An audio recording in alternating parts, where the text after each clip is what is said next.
हमारा यानी भगवान ने इंसान के लिए जो दिया, खुद खाकर बताया, वो है कंदमूल, फूल, फल, पत्तियां, पानी, हवा, प्रकाश, आकाश। बिना आग पे चढ़ाए और इसके बिना कुछ भी नहीं, ना अनाज डाले, ना मिले, न दूध से बनी चीजें, न मांसाहार, न कोई एनिमल प्रोडक्ट। ये हमारा इंसान का भोजन है, और वो भी सही में हो सके तो गॉड गिवन। देखो, आज जो कुछ हम खा रहे हैं वो भगवान का दिया नहीं खाते हैं, किसान का दिया खाते हैं। हाँ, किसान अपने खेतों में पकाता है, वो हम खाते हैं।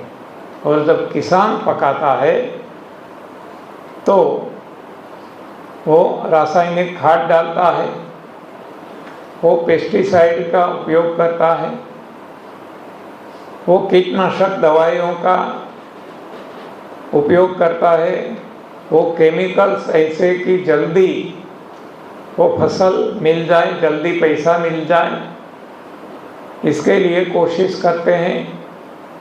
तो ये भी नुकसान पहुंचाने वाला है। भगवान ऐसा कभी नहीं करेंगे।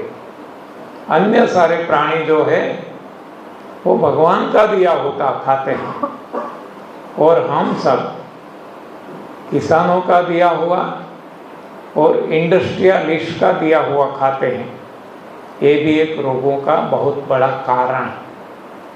जो भी हम खाते हैं, आप देख लेना, किसान का दिया हुआ है और इंडस्ट्रियलिस्ट का दिया हुआ है।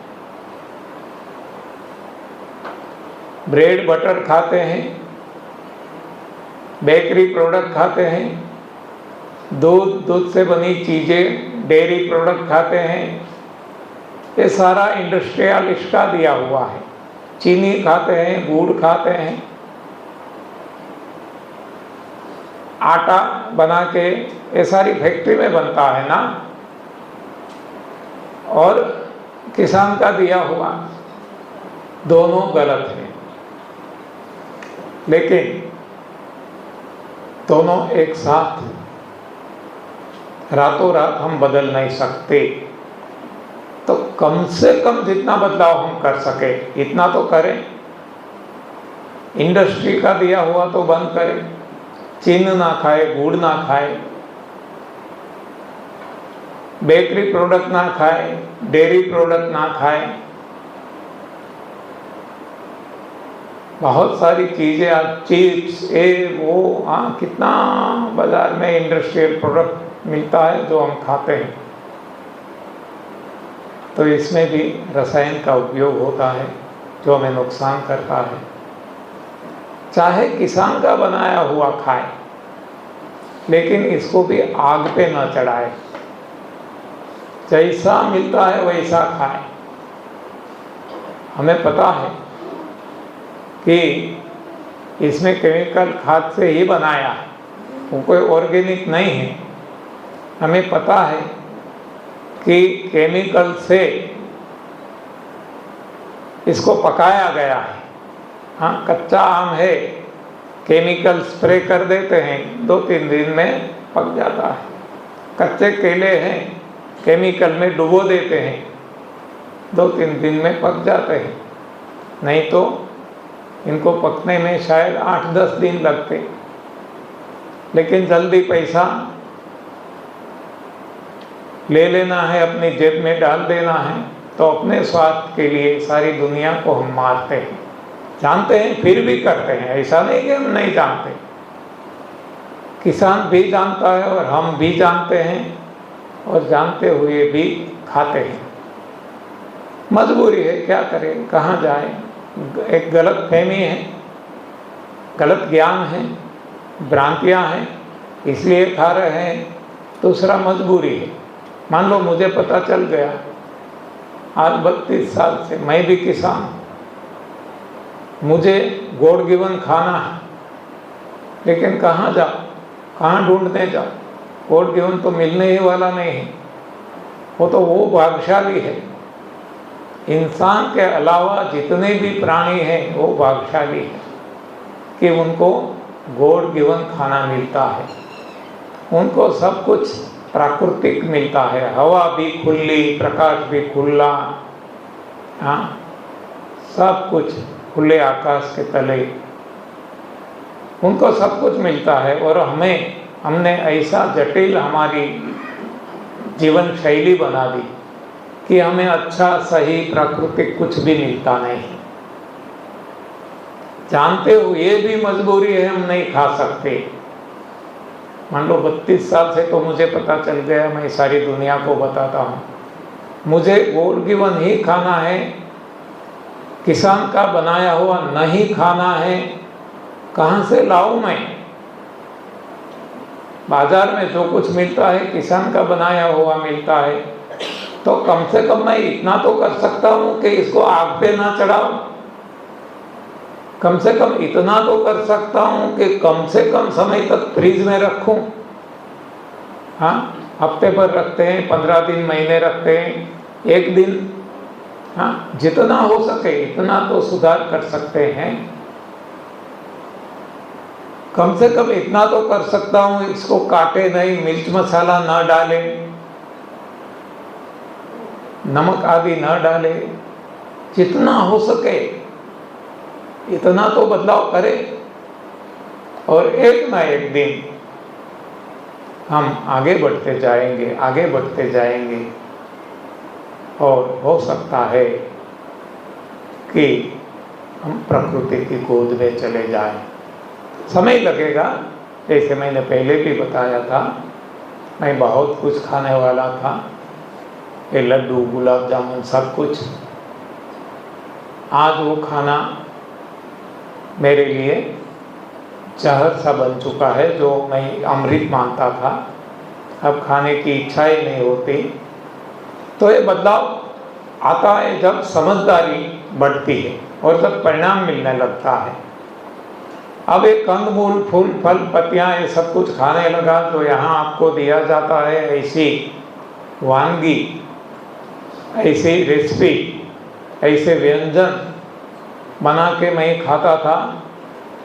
बहुत साल हो गए, इसमें भी ऊब आने लगी कि जब ये गलत कर रहे हैं, स्पाइसेस, मसाला नहीं डालना है क्यों डालते हैं, नमक नहीं डालना है क्यों डालते हैं, ये व्यंजन की ज़रूरत क्या है? भगवान ने इतने सारे ये स्वाद, इतने कलर, हाँ, सब कुछ दिया है, और अन्य प्राणी वैसे ही खाते हैं, तो हम भी क्यों नहीं खा सकते? तो इस पे आ गए। धीरे धीरे ये भी पता चलने लगा कि एक गरिष्ठ नहीं खाना है, सॉलिड नहीं खाना है, फाइबरस नहीं खाना है, फाइबर हमारे लिए नहीं है, तो नॉन फाइबरस यानी जूस पे आ गए। तो ये अपने आप बदलाव आ जाता है, कहीं मैंने पढ़ा नहीं, कोई मेरा गुरु नहीं। हाँ, गुरु है तो भीतर वाला है, कृष्णम वंदे जगत गुरु, और वो ही कहते हैं अहम वैश्वानरो भूत्वा प्राणी नाम देहम आश्रिता। वो हमें दिशा देते हैं। हम पार्थ जब बन जाते हैं तो पार्थ सारथी है, हाँ, वो हमें दिशा देते ही रहते हैं, लेकिन हमें पार्थ बनना पड़ेगा, अर्जुन बनना पड़ेगा। अर्जित करने की हमारी जब इच्छा होगी तब वो तो हमें मार्गदर्शन करते ही रहेंगे। तो अपने आप हम एक के बाद एक, एक के बाद एक, एक के बाद एक सीढ़ियाँ चढ़ते जाएंगे, और हमारी वो तो गति होती जाएगी। जो आज मेरी हुई है, आप सभी की हो सकती है। तो एक हमने देख लिया, रोगी से निरोग होना, यानी कि रोगियों की भोजन प्रथा। दूसरा हमने देख लिया कि निरोग हो गए बाद में सही भोजन प्रथा, आइडियल डाइट सिस्टम। आइडियल यानी जो गॉड गिवन है, लेकिन वो हमारे लिए संभव नहीं है। तो आइडियल भोजन प्रथा को अभी हम निकाल दें, डिलीट कर दें। तो अब वो ही, लेकिन किसान ने दिया हुआ, यानी कि पेस्टिसाइड वाला, केमिकल वाला, वो खाए, लेकिन वो ही जो बताया गया है, कंद, मूल, फूल, फल, पत्तियाँ, हवा, प्रकाश, पानी, आकाश, ये सब कुछ जितना संभव हो इसको हम व्यवहारू प्रैक्टिकल डाइट सिस्टम बता सकते हैं। हाँ, तड़जोड़ वाली कि इतना हमने तड़जोड़ कर लिया, हाँ, भगवान का दिया हुआ नहीं मिलता, मजबूरी है, किसान का दिया हुआ, लेकिन वो ही खाइए जो शास्त्रों में बताया, तो भी बहुत सारा फायदा हो जाता है। मैं आपके सामने हूँ। अब इतना भी जिसके लिए संभव नहीं है, हो शुरू में नहीं, मेरे लिए भी नहीं था, तो जो शुरुआत करते हैं, और उस वक्त तो मुझे पता भी नहीं था, हाँ, पता होता तो बात कुछ होती। आज तो सभी को पता है, यदि डायरेक्ट यहाँ जा सकते हैं और आना संभव भी है, कुछ मुश्किल नहीं, तो यहाँ ही आना है। लेकिन जिससे नहीं हो सकता, उनको हम कहते हैं कि एक बार रोगों को हटा दो, बाद में समाज में रहना है, सभी के साथ कदम मिलाना है, शादी ब्याह में जाना है, किटी पार्टी में जाना है, बर्थडे पार्टी में जाना है, और सभी के साथ खाना है, मन भी करता है, और हमारे रिश्तेदार भी दबाव डालेंगे, तो खाना है तो रात को एक बार, देखो खाना है तो मजबूरी है, तो सोच समझ के रात को एक बार पकाया हुआ भोजन, जिसमें सब्जी ज़्यादा अनाज कम, 70% सब्जी, बाकी का अनाज दालों से बना हुआ भोजन। मजबूरी है तो, अन्यथा नहीं, ये नुकसान ही करेगा, ये सोच समझ के खाना है तो। और जब ऐसा सोच समझ के खाना खाते हैं, गंदगी डालते हैं, तो सफाई करना आवश्यक है, तो सफाई करते रहो। रेगुलर इंटरवल पे संजीवनी क्रिया करते रहें, लंघन करते रहें डेली, और हफ्ते में एक बार या 15 दिन में एक निर्जल उपवास यानी एयर फास्टिंग करते रहे। और हर नवरात्र में फास्टिंग करते रहें, तो एक गंदा खाना, गलत खाना लेंगे, फिर भी हमारी गाड़ी चलती रहेगी। गलत डालते हैं तो चिपकेगा, जमा रहेगा, तो कभी कभार, हाँ, जो हर वक्त होता था वो नहीं होगा, लेकिन कभी कभार साल में एक बार, 2-3 साल में एक बार सर्दी जुकाम होना, खांसी बुखार होना, ये होगा। लेकिन अब हमें पता है कि हमारी गलती से हुआ है, तो हम गलती सुधार लेंगे। अब हम फास्टिंग कर लेंगे, सफाई कर लेंगे, तो बिना कोई दवाई को अपने आप अब हम खुद के डॉक्टर बन गए हैं, अपने आप ठीक कर लेंगे। अब दवाई नहीं करेंगे और कोई चिंतित भी नहीं होंगे, डर भी नहीं लगेगा, क्योंकि हम जानते हैं कि हमारी ही गलती है, हमारा चटोरापन है, जो भी है, इसका दंड भुगत रहे हैं। तो अब हम थोड़ा निर्जल उपवास कर ले, सफाई कर ले, अपने आप ठीक हो जाएगा। तो इसको हम एक तड़जोड़ वाली, रात को एक बार पकाया हुआ भोजन खाने की प्रथा, इसको हमने नाम दिया न्यू डाइट सिस्टम, NDS। तो NDS केवल एक प्रवेश द्वार है। जैसे फर्स्ट स्टैंडर्ड में लड़का जाता है, हाँ, हमारे बच्चे, हमारे संतान, लड़का हो या लड़की, आप देखना 2 बातें आप सबको पता होगा या तो फिर देख सकेंगे। हमारे बच्चे को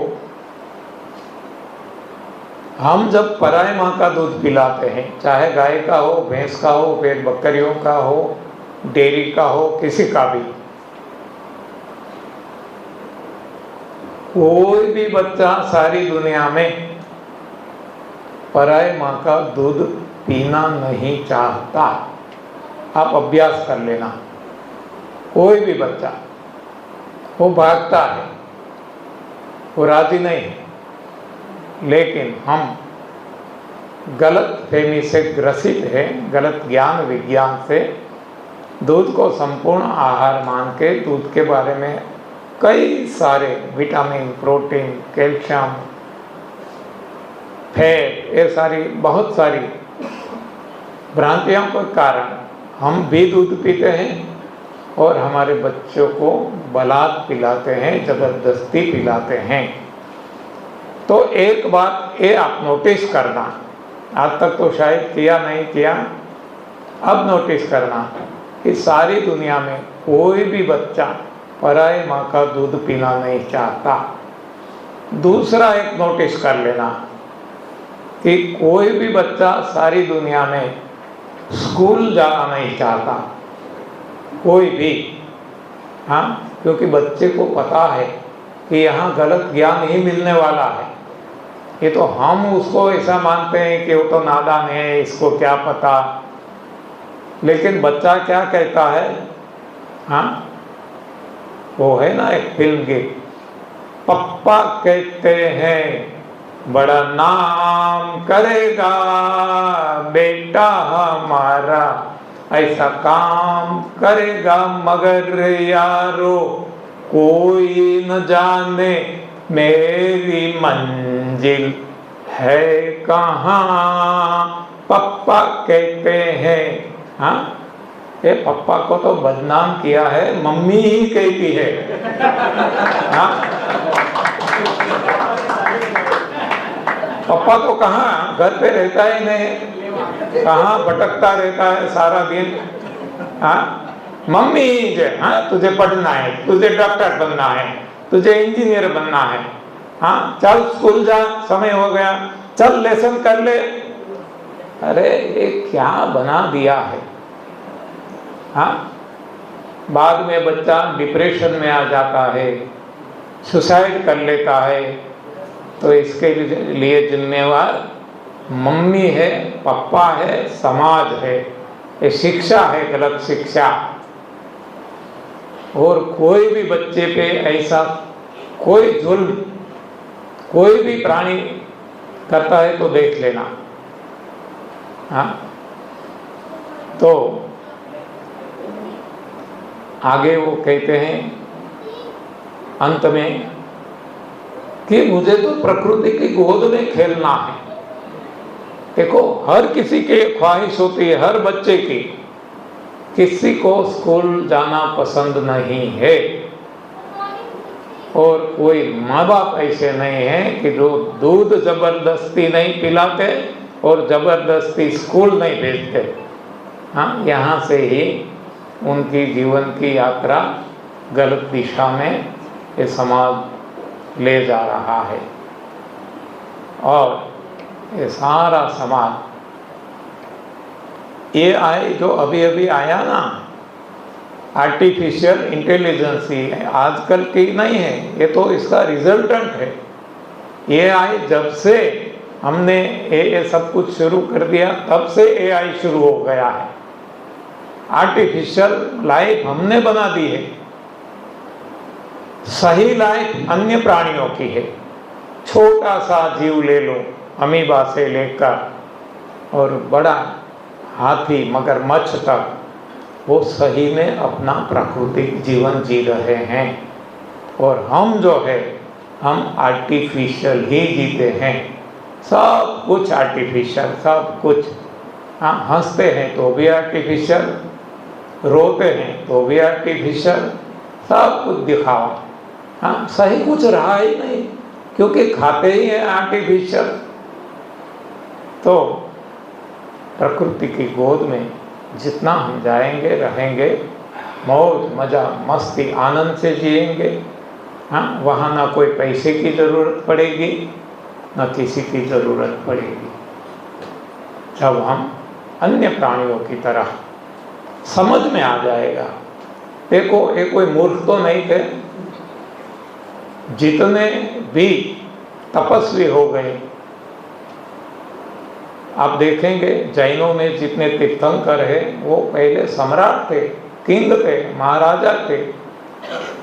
हाँ, संसार त्याग दिया।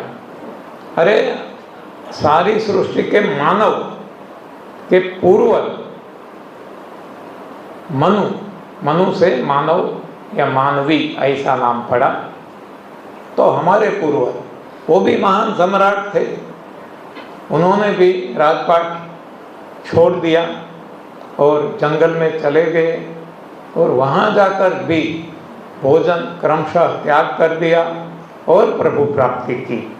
हाँ, तो सही जीवन क्या है वो उनको पता चल गया और हम आज भी पद पैसा प्रतिष्ठा परिवार के पीछे सारा जीवन बर्बाद कर रहे हैं। एनीवे, तो जो भी हमें करना है करें, लेकिन कम से कम पहला सुख निरोगी काया वो तो कर ले। तो इसके लिए अब हमें पता चल चुका है, गलत खाना खाया है, रोग हो गए, गंदगी बन गई, रोग हो गए। अब गंदगी को हटा दे, रोग हट जाएंगे। रोग हट जाने के बाद अब नितांत निरोग जीना है। तो जो हमने चर्चा की कि यथासंभव गॉड गिवन खाना है, लेकिन वो हमारे लिए संभव ही नहीं है तो भूल जाए। किसान ने दिया हुआ, लेकिन वो ही जो शास्त्रों में बताया हुआ है, कंद मूल फूल फल पत्तियां, पानी हवा प्रकाश आकाश, वो लेते रहे। जितना संभव हो करें। हाँ, क्योंकि हमने हमारी लाइफस्टाइल इतनी कॉम्प्लिकेटेड बना दी है। हम कहते हैं खुले आकाश के नीचे रहो, जैसे अन्य प्राणी ऐसे पक्षी रहते हैं। हमारे लिए संभव नहीं है। हमारे नौकरी पे जाना है, धंधा करना है, कारोबार करना है। तो जितना संभव है उतना तो करें, खुली हवा ले, जितना संभव है कोशिश तो करें। अरे जंगल में ना जाए, घर के बाहर तो आ जाए, खुले आकाश के नीचे टेरेस पे चले जाए, 10 मिनट 15 मिनट घंटा लोग, जितना संभव है उतना तो कोशिश करें। खुला हवा, खुली हवा, खुला आकाश, खुला प्रकाश। हाँ, और भोजन में भी जितना संभव हो ये नज़दीक आने की कोशिश करें। आप देखेंगे बहुत बहुत बहुत परिणाम, अच्छा परिणाम आएगा, जीवन बदल जाएगा। हाँ, जो हमारा बदल गया है इस आधार से हम बताते हैं, ये प्रैक्टिकल है, जो खुद पे किया है। और इस हिसाब से हम कहते हैं जो हमसे हुआ आपसे भी हो सकता है, हर किसी से हो सकता है। इसमें असंभव जैसा कुछ भी नहीं है, लेकिन थाम लेना पड़ेगा, नहीं हमें करना है। तो जितना करेंगे उतना पाएंगे। तो अब पता चल गया रोगी की भोजन प्रथा, सही भोजन प्रथा, आइडियल डाइट सिस्टम वो संभव नहीं है। तो फिर व्यवहार प्रैक्टिकल भोजन प्रथा, जिसको हम ANDST कहते हैं, एडवांस न्यू डाइट सिस्टम, ये भी संभव नहीं है। तो न्यू डाइट सिस्टम यानी कि रात को एक बार पकाया हुआ भोजन खाना, सब्जी ज़्यादा अनाज कम, ये अच्छी तरह से समझना है। लोग इसको ही पकड़ लेते हैं। आपने तो बताया है पकाया हुआ भोजन खाना, हमने नहीं बताया। बार बार कहते हैं कि ये गलत है, इससे नुकसान ही होगा, लेकिन मजबूरी है, खाना है तो इसी तरीके से खाइए। हाँ, तो भी जितना संभव है उतना लाभ मिलेगा। तो ये सारी भोजन प्रथा देख ली। अब हम आ गए अन्य प्राणियों की लेवल में। बस यहाँ तक सभी के लिए काफ़ी है, हमारे जैसे आम आदमी के लिए। लेकिन हर कोई आम आदमी नहीं है। कोई कोई ऊपर उठना चाहते हैं, अध्यात्म मार्ग में जाना चाहते हैं, उनके लिए अब है भोजन का क्रमशः त्याग। जो सही भोजन लेते हैं इसमें भी क्रमशः त्याग। पहले सबसे भारी भोजन छोड़े, कंद छोड़े, कुछ समय निकल जाए, 2-5 महीना, 2-5 साल, जो भी खुद को पता चलेगा। अब कक्षा आ गई तो मूल छोड़े। हाँ, कंद में हर किसी को पता है कि कंद किसको कहते हैं। आलू है, शकरकंद है, यानी कि वैसे है, जमीन के नीचे होते हैं, मूल ही है, मूल का ही एक प्रकार है। लेकिन मूल में जो गांठें हो जाती है, ये गांठें जो है अदरक, ये सभी को हम कंद कहते हैं, और जिसमें गांठें नहीं उसको मूल कहते हैं। दोनों जमीन के नीचे होते हैं, दोनों भारी है। तो एक के बाद एक छोड़ते जाए। अब कंद भी छूट गया, मूल भी छूट गए। अब आ जाए फल पे, तो फल में भी 2 प्रकार है, एक रसदार है, एक गुद्देदार है, सॉलिड, गरिष्ठ। तो पहले गरिष्ठ गुद्देदार को छोड़े और बाद में रसदार को छोड़े। तो इस तरीके से बाद में पत्तियां छोड़े, केवल पानी पे आ जाए, बाद में पानी भी छोड़े, केवल हवा पे आ जाए। ये सभी के लिए नहीं है, ये कोई हाँ, ऐसे पिरामिड है, कोई ऊपर तक जाएगा, लेकिन जिसको जाना है उसके लिए ये शास्त्रोक्त है। मनु शत्रुपा जी ने जो ये साधना की, तपस्या की, माता पार्वती जी ने की, ध्रुव जी ने की, अन्य बहुत सारे तपस्वियों ने की। तो ये तपस्वियों के लिए है, त्यागियों के लिए है, भोगी के लिए तो हमने देख लिया। ओके, तो ये सारी भोजन प्रथा आ गई। हमें कौन सी अपनाना है, हमें कहाँ तक पहुँचना है, वो हमें खुद तय करना है। अब जो सही भोजन है हमारा, हम आम आदमी हैं, हमें धंधा कारोबार करना है, कोई जंगल में चले नहीं जाना है, पहाड़ियों में गुफाओं में नहीं जाना है, संसार में रहकर नितांत निरोगी जीवन बिताना है।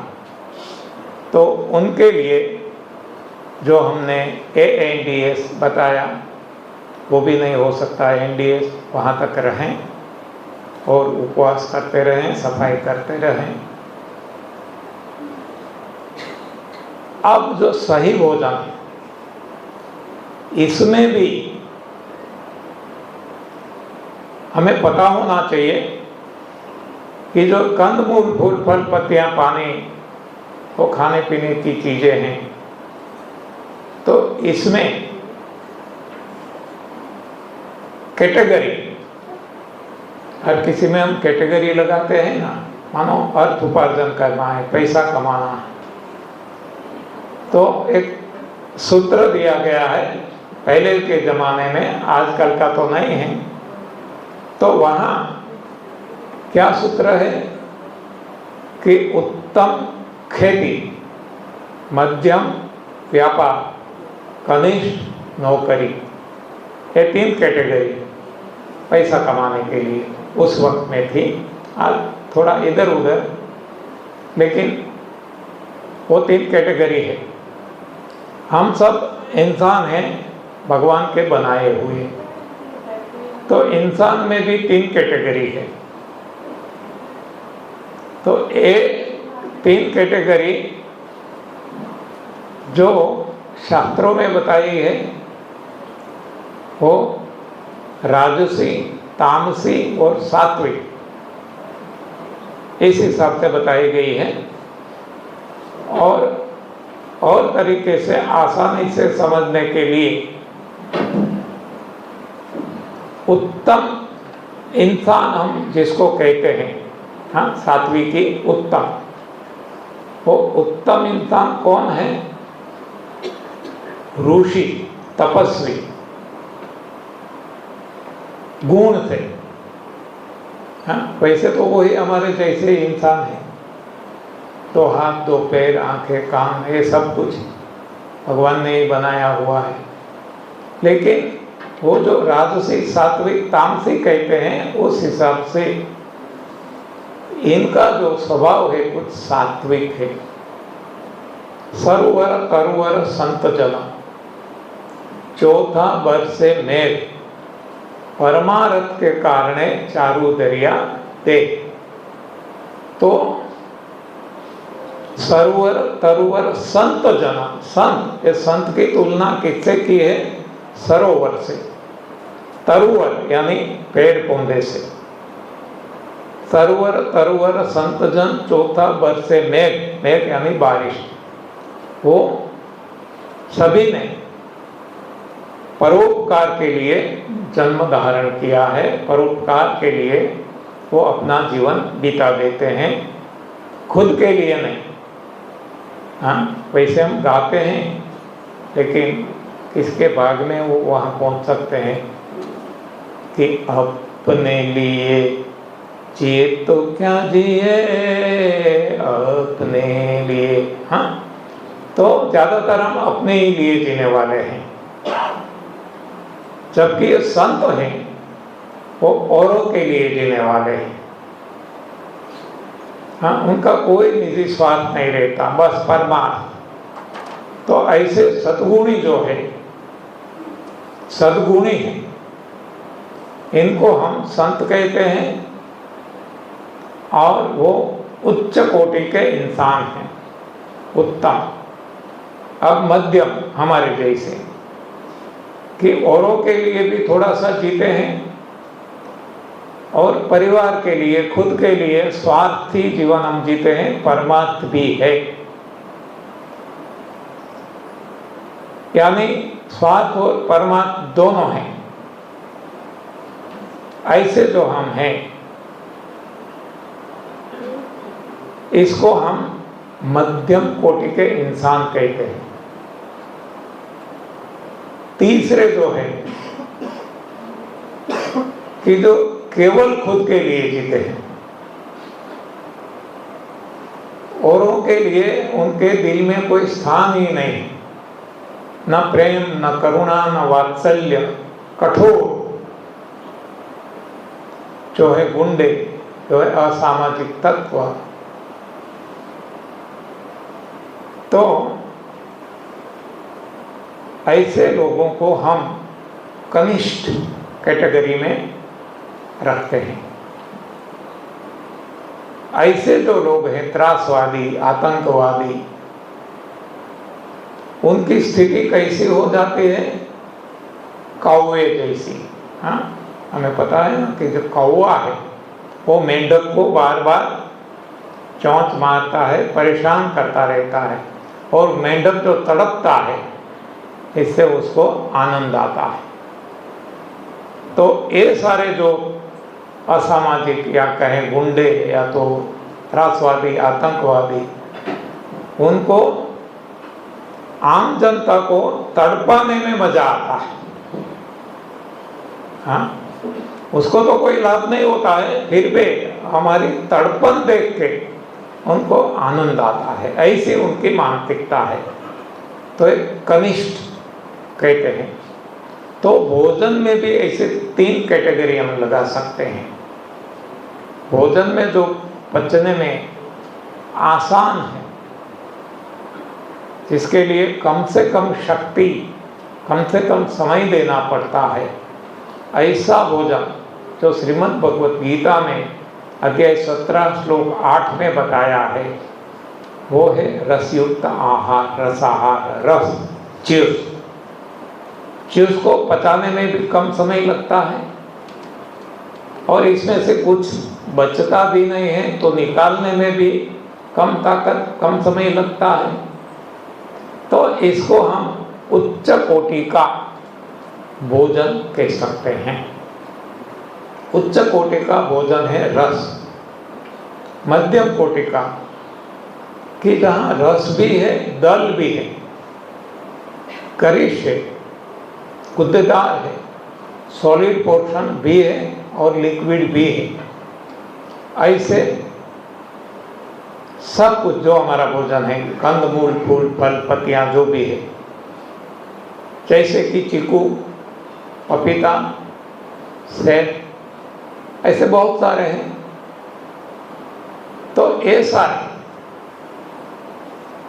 और केवल फल नहीं, हर कोई कैटेगरी में कंद मूल फूल फल पत्तियाँ इसमें जिसमें रस है और गुद्दा भी है, गरिष्ठ भी है, तो इसको हम मध्यम कैटेगरी का कहते हैं। अब है कनिष्ठ, जिसमें रस है ही नहीं। हाँ, सबसे ज्यादा रस उत्तम, कम रस मध्यम, नीरस, रस ही नहीं है, सूखा, ये है कनिष्ठ भोजन।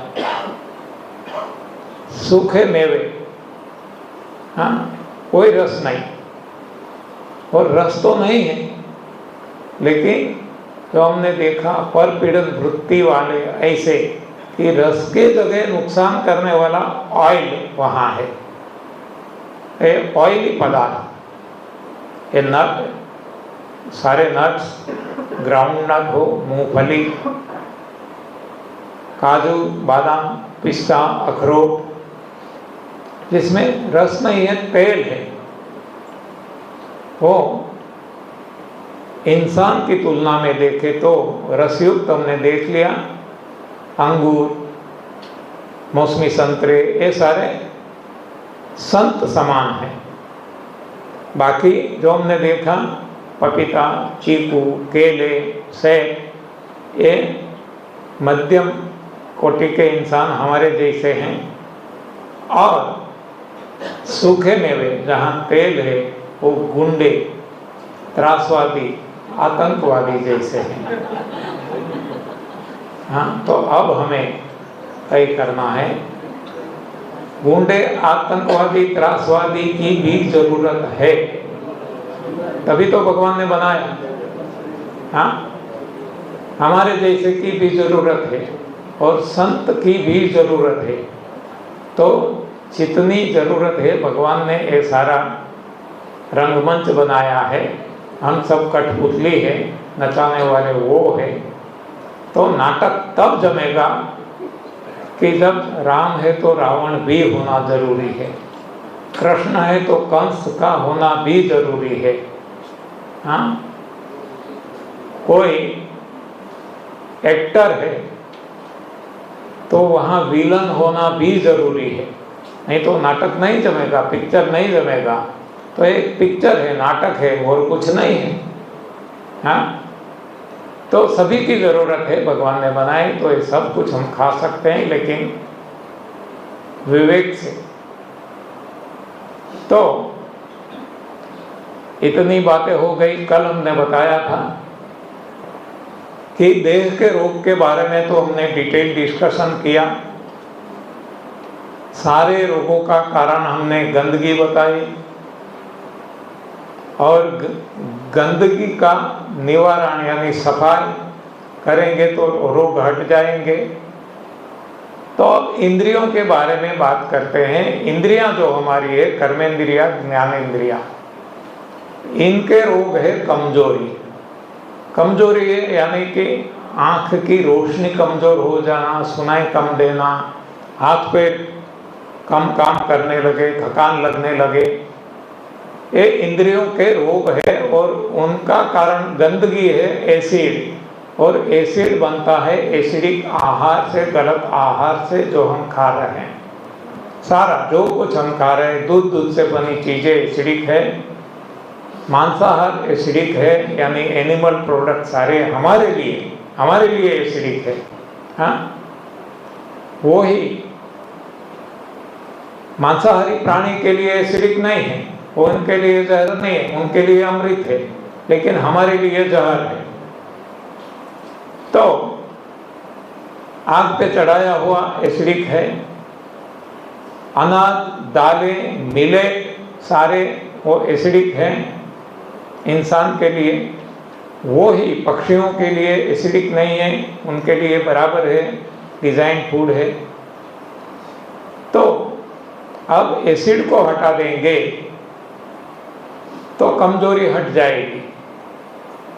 एसिड को कैसे हटाए? लंघनम परम औषधम। तो लंघन जैसे जैसे हमारा बढ़ता जाएगा, आप देखना कि आंखों के चश्मे हट जाएंगे, आंखों के चश्मे हट जाएंगे, हमारे हट गए, पंड्या जी के, हमारे बहुत सारे लाखों लोगों के। मोतियाबिंद भी था, हट गया। और कोई आंखों के रोग थे, ये वो दैहिक रोग में आ जाता है। ये ऐन्द्रिक रोग की बात करें तो ये इंद्रिया में जो कमजोरी महसूस हम करते हैं, थकान लगना बंद हो जाएगा। हमें थकान नहीं लगती आज इस उम्र में भी। मैं किसान परिवार का हूँ, मेरे बड़े भाई आज 87 ईयर ओल्ड है, जो यहाँ प्रताप किंजल है ना, प्रताप, हाँ, इनके पिताजी मेरे बड़े भाई हैं, 87 ईयर ओल्ड।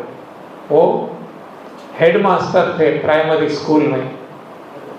58 में वो निवृत्त हो गए, तब वो थक जाते थे। हेडमास्टर थे, कुछ भी काम नहीं करना था, फिजिकल वर्क नहीं था, केवल सुपरविजन, फिर भी थक जाते। आज 87 हो गए, थकान नामो निशान नहीं है। आज वो फावड़े चलाते हैं खेत में। हम तो किसान है ना, तो जरूरत नहीं है फिर भी, क्योंकि थकान लगती ही नहीं, मजा आता है, आनंद आता है। तो ये अपना खुद का अनुभव रहेगा। एसिड को हटा देंगे, हमारे जो स्नायु है वो एसिड के कारण जकड़ गए हैं, स्टीफ हो गए हैं। ये अब फ्लेक्सिबल हो जाएंगे, लचीले हो जाएंगे। तो जब लचीले हो जाएंगे तो अपना काम आसानी से कर पाएंगे। आँखों के स्नायु, कान के, ये शरीर के हड्डियाँ भी एसिड के कारण वो टूट जाती है। हड्डियाँ भगवान ने ऐसी बनाई है कि वो कभी टूटती नहीं, लेकिन हमने एसिडिक भोजन खाया है, इसलिए वो भी स्टीफ हो गई है और वो टूट जाती है, मल्टीफ्रैक्चर हो जाता है। जब इस पे आ जाएंगे, एसिड हट जाएगा, हड्डियाँ लचीली हो जाएगी। हाँ, हमारी हड्डियाँ यदि कोई देखेंगे ना तो एकदम लचीली होगी। हाँ, शायद इस पे से वो टू व्हीलर भी चला दे, वो टूटेगी नहीं। हाँ, दब जाएगी, फिर से अपना ओरिजिनल रूप में आ जाएगी। ऐसी भगवान ने बनाई है। लेकिन एक गलत खाना, दूध से बनी चीज़ें, एनिमल प्रोडक्ट, ये मिले, अनाज दालें, पकाया हुआ, ये सब कुछ खा कर हमने हमारे शरीर को एसिडिक बना दिया है। तो लंघन करने से एसिड हटने लगेगा। हम उल्टा मानते हैं कि नहीं खाएंगे तो मर जाएंगे, कमज़ोर, कम ताकत हो जाएंगे।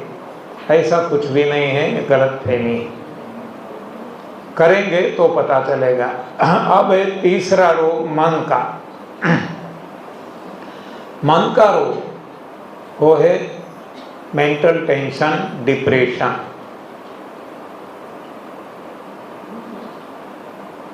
और मन का रोग का कारण जो गंदगी है, वो गंदगी है इच्छा और आसक्ति। आपको बैठना है तो यहाँ जगह है, 2-3 चेयर खाली है, यहाँ भी खाली है, बैठ सकते हैं।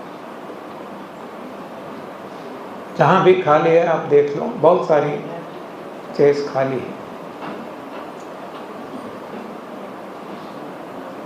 तो मनोरोग, आज हम देखते हैं छोटे छोटे बच्चे भी मेंटल टेंशन से ग्रसित है। बहुत सारे माँ बाप अपने बच्चों को लेकर हमारे पास आते हैं कि ये बच्चा ऐसे करता है, हमारी बात नहीं मानता, इसको कुछ समझाओ। जब बच्चे को पूछते हैं कि बेटा क्या है, क्यों माँ बाप आपके लिए चिंतित है। तो वो कहते हैं वो हमें हमारी जो इच्छाएं हैं हमारी वो नेचुरल प्राकृतिक ऐसे जीने ही नहीं देते हैं। जो भी हम करते हैं दबाव डालते हैं, नहीं ऐसा नहीं करना, ऐसा कर, ऐसा कर, ऐसा नहीं करना।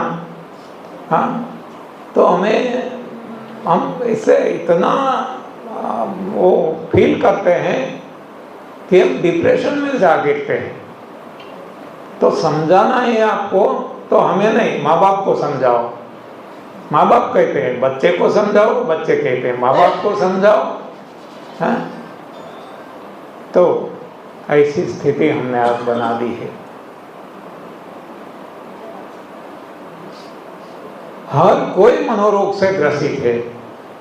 हमने सन्यासी भी बहुत देखे हैं, क्योंकि हमारा तो सभी से मिलना होता है। हमारे लिए तो सब भूमि भोपाल की है, वसुधैव कुटुंबकम है। हर कोई बीमार है, हर किसी के पास जाना पड़ता है, चाहे बड़े से बड़े कथाकार हो, धर्माचार्य हो, पॉलिटिशियन हो, हर कोई बीमार है, हर कोई मिलते हैं। तो हमें हर किसी का पता चलता है कि हर किसी की हालत क्या है, शारीरिक, ऐन्द्रिक, मानसिक, बौद्धिक, चैतिक, आत्मिक। तो हर कोई मनोरोग से पीड़ित है। सन्यासी भी, हाँ, जिसने संसार छोड़ दिया, हमें लगता है वो तो मौज मजा मस्ती आनंद से रहते हैं। नहीं, बिल्कुल नहीं। हाँ, वो भी हमसे ज़्यादा चिंतित है, चिंता से ग्रसित है। बहुत सारे कारण हैं, इसमें हमें नहीं जाना है, लेकिन है वो फैक्ट है, हमने देखा। तो इसका कारण क्या है? तो मनोरोग है। तो हर कोई रोगों का कारण गंदगी है। तो यहाँ गंदगी कौन सी है? वो है इच्छा और आसक्ति। हाँ, इच्छा और आसक्ति। एक छोटा सा मंदिर बन गया, अब एक बड़ा मंदिर बन जाए, बड़ा बन गया। हाँ, हर जगह बने, Guinness book of world record में हमारा नाम आए। ये सारी सन्यासी, हाँ, जिसने सन्यास ले लिया कहते हैं, उनकी चिंता होती है। हाँ, इतना बना तो दिया, अब रिपेयर मेंटेनेंस का क्या, बिजली का खर्च भरना है, ये बिल भरना है, करना है। बहुत सारी चिंताओं से वो ग्रसित है। और खाना तो गलत खा ही रहे हैं। तो भ्रांति में भटक रहे हैं। इसीलिए तन से तो रोगी है, मन से भी रोगी है। मानसिक तनाव है। तो ये जो इच्छा और आसक्ति, ये उनकी अशुद्धि है, मन की, हर किसी की, मेरी, आपकी, सभी की। तो इच्छा और आसक्ति रूपी गंदगी है, ये यदि हम हटा सके तो हम भी मौज मजा मस्ती आनंद से जिएंगे। कोई मेंटल टेंशन नहीं, कोई डिप्रेशन नहीं। देखो, सारी सृष्टि में किसी को मेंटल टेंशन, डिप्रेशन है इंसान के अलावा? हाँ, तो क्यों है? इच्छा है हमारी कि इतना मिला और मिल जाए, और ज़्यादा मिल जाए, और ज़्यादा मिल जाए। जैसे जैसे इच्छा की पूर्ति हो जाती है, इच्छाएं और ज़्यादा बढ़ती रहती है। जैसे आग में हम घी या तेल डालते हैं, और जैसे आग बढ़ती जाती है, उस हिसाब से हमारी इच्छाएं बढ़ती रहती है। ये मनोरोग बढ़ाती है और डिप्रेशन में डालती है। क्योंकि जब इच्छा की पूर्ति नहीं होती है, फिर भी वो और ज़्यादा बढ़ जाती है, तो इनका अंत कभी आता नहीं है। तो एक इच्छा है, दूसरा है आसक्ति। जो मिल गया वो जाने ना पाए। हाँ, ये इतना बिल्डिंग मिल गया, इतना धन मिल गया, इतनी जमीन जायदाद मिल गई, इतनी प्रतिष्ठा मिल गई, इतना पद मिल गया, जाने न पाए, वो आसक्ति है। यानी कि मनोरोग, मानसिक तनाव और डिप्रेशन, इसकी गंदगी वो है इच्छा और आसक्ति। इच्छा यानी डिजायर, आसक्ति यानी अटैचमेंट, मेरापन। तो इसको कैसे हटाएं? इसके लिए शास्त्रों में बताया है सेवा। देखो, पहला 2 और तप से जाएगा। दैहिक और ऐन्द्रिक वो रोग तप से जाएंगे, भोजन से रिलेटेड है। अब है सेवा। हर कोई शास्त्र में सेवा का प्रावधान है। हमारी नीति से कमाई हुई आय, अनीति का तो वहां जिक्र किया ही नहीं गया है। और अनीति तो करना ही नहीं, लेकिन नीति से कमाई हुई आय, इसमें से 10वां हिस्सा, दशांश, टाइथिंग, वो प्रभु की सेवा में लगाना है। यानी कि जो कुछ हमारे पास है, जमीन जायदाद है, वो भी एक धन कमाया इससे ही खरीदी हुई है। कपड़े गहने हैं, वो भी धन से ही खरीदा है। जो कुछ हमारे पास है, समय, शक्ति, धन, जानकारी, ज्ञान, जो भी, इसमें से टाइथिंग, दशांश भगवान के कार्य में लगाना है, भगवान सेवा में, प्रभु सेवा में। जैसे वो लगाने लगेंगे, इच्छा और आसक्ति कम होने लगेगी, और एक समय ऐसा आ जाएगा कि ना कोई इच्छा रहेगी, ना कोई आसक्ति। और जब इच्छा आसक्ति नहीं है तो कोई टेंशन, डिप्रेशन का सवाल नहीं रहेगा। यानी कि न रहेगा बांस, न बजेगी बांसुरी। तो इसके लिए सेवा मानव जीवन में बहुत ही इम्पोर्टेंट है। मानो शरीर तो ठीक हो गया, निरोग हो गए, लेकिन चिंतित रहते हैं, डिप्रेशन में है। वो शरीर का रोग नहीं, वो मानसिक रोग है, मनोरोग है। वो जब तक संग्रह करते रहेंगे, बटोरते रहेंगे, तब तक ये सब कुछ होगा। लेकिन जब बांटने लगेंगे, अपने आप ये डिप्रेशन हटने लगेगा, टेंशन हटने लगेगा। तो ये सेवा, रामचरितमानस में शब्द प्रयोग किया है, तप के बाद में सेवा और अंत में सुमिरन। इसको ही श्रीमद् भगवद गीता में तप के बाद दान बताया है, तप, दान, यज्ञ। इसको ही कुरान में रोजा, ज़कात और नमाज, यानी यहाँ दूसरा जो है ज़कात, वो प्रभु सेवा है। उसी तरह बाइबल में फास्टिंग, चैरिटी, वे सेवा है। और अंत में प्रेयर, प्रार्थना, सुमिरन, सिमरन। गुरु ग्रंथ साहिब में उपवास के बाद में 10 बन बताया गया। ये 10 बन वो सेवा है, दशांश, टाइथिंग, आय का 10वां हिस्सा, 10% प्रभु की सेवा में लगाना है। देखो, बार बार मैं कहता हूँ प्रभु की सेवा में, और हम क्या गुनगुनाते हैं, तू 1 पैसा दे दे वो 10 लाख देगा, गरीबों की सुनो वो तुम्हारी सुनेगा। हाँ, ये हमारी सोच ऐसी बन गई है, गलत खाना खा खा खा खा करके। प्रार्थनाएं भी हमारी ऐसी है, बार बार हम कहते हैं कि इतनी शक्ति हमें दे न दाता।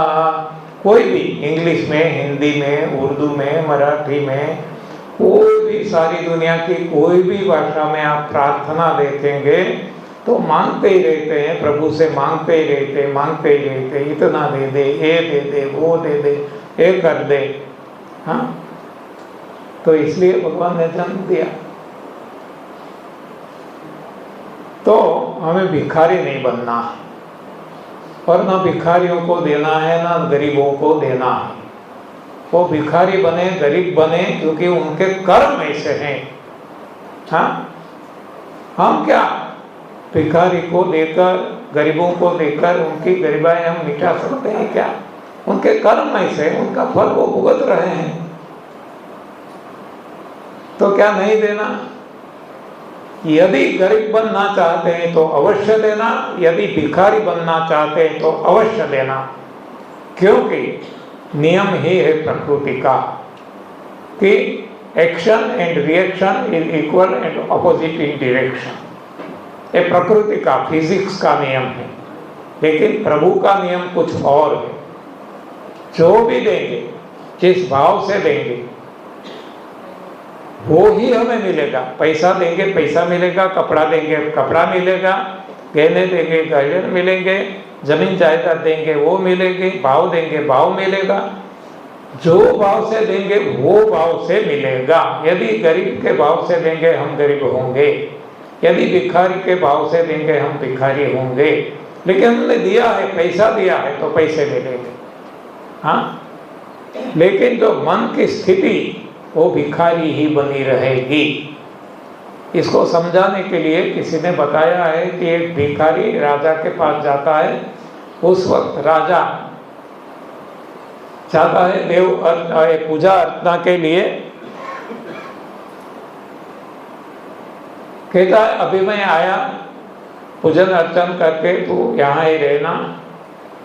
भिखारी ने सोचा कि मैं यहाँ रह के क्या करूँ, मैं भी जाऊँ, मैं भी जरा देव दर्शन कर लूँ। जब राजा निकलता है बाहर पूजा अर्चना करके, अब भिखारी को कहते हैं कि बोलिए क्यों आना हुआ।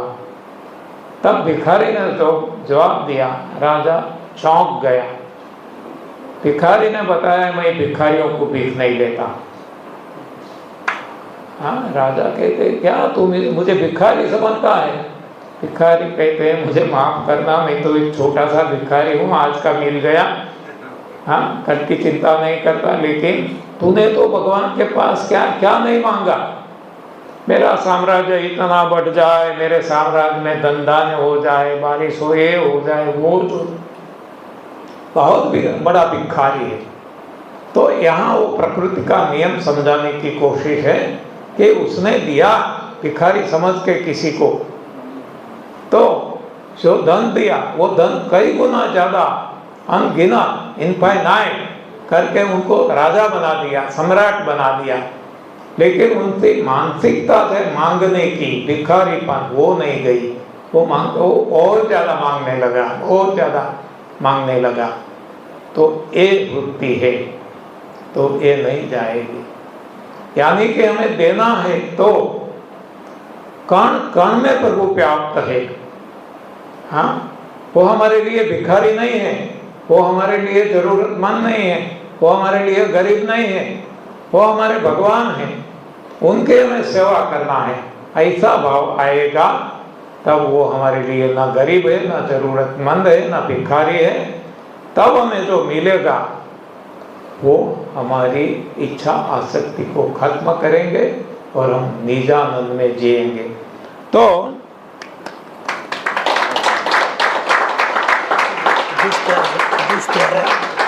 जूस तैयार है। हाँ, और 11:50 पे वापिस आना है इन्होंने, यही वापिस आना है? आपको नहीं, हम इनको मिलेंगे। ओके। तो ये दैहिक रोग, ऐन्द्रिक रोग, मानसिक रोग, इसकी बात हो गई।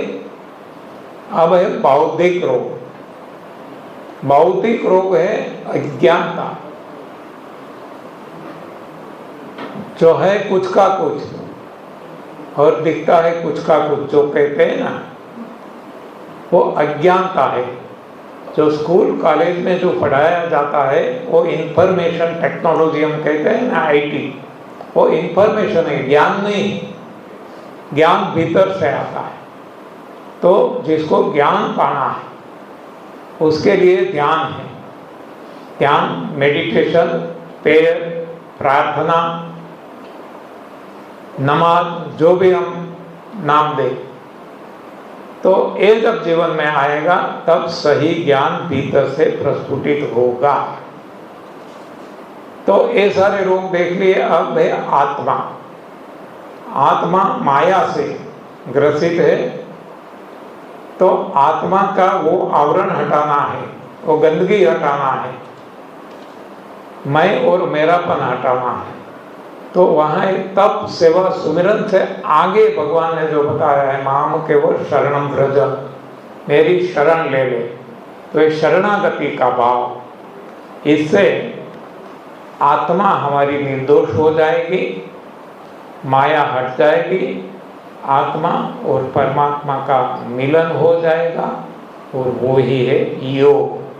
आज हम योगा के नाम से फिजिकल एक्सरसाइज करते हैं, ये भी हमारी नासमझी है, अज्ञानता है, जो भी कहें। लेकिन जहाँ है योग वहाँ नहीं रोग, ऐसे ऐसे सूत्र दे के हम गुमराह कर रहे हैं सारी दुनिया को। एनीवे, तो जूस तैयार है। और जैसे कल बताया गया था, 5 से 6:30 का जो समय है शाम का, इसमें प्रश्नोत्तर होंगे। तो जो भी सवाल है आपके मन में लिख के लाना,